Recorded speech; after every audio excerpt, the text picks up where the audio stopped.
I think that at this stage of the game, it is pretty safe to say that Joe Biden's presidency is now a theater of the absurd. Have a look at the man arriving in Israel a couple of days ago. He appeared to need help just staying on the red carpet.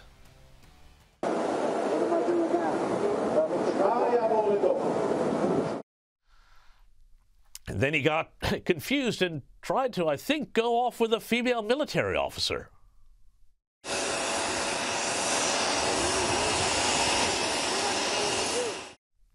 Now, some commentators went a little over the top and suggested the president was actually sleazing onto the woman, but frankly, I wonder if he thought she was just a nurse there to take him to go get a scoop of ice cream. Now, it's easy to have a chuckle about this, but in fact, his doddering incompetence has serious consequences. We saw it just this week with the news that U.S. inflation hit a 40-year high of 9.1%, higher than was expected, and a sign that just maybe tipping trillions of dollars in stimulus into the economy might not have been such a bright idea after all.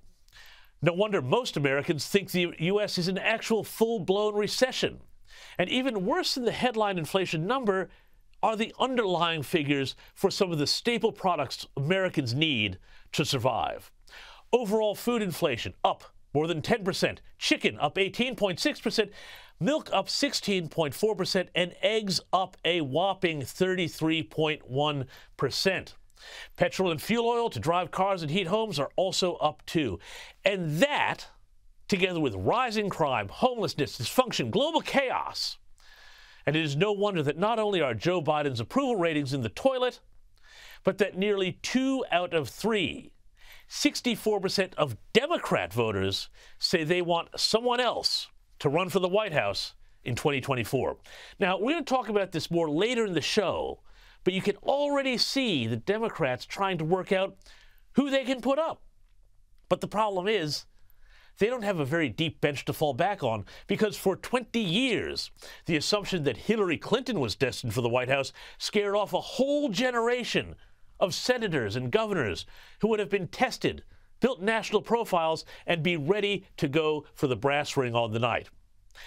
But they didn't, because, you know, we all know what happens to people when they get in Hillary's way, right?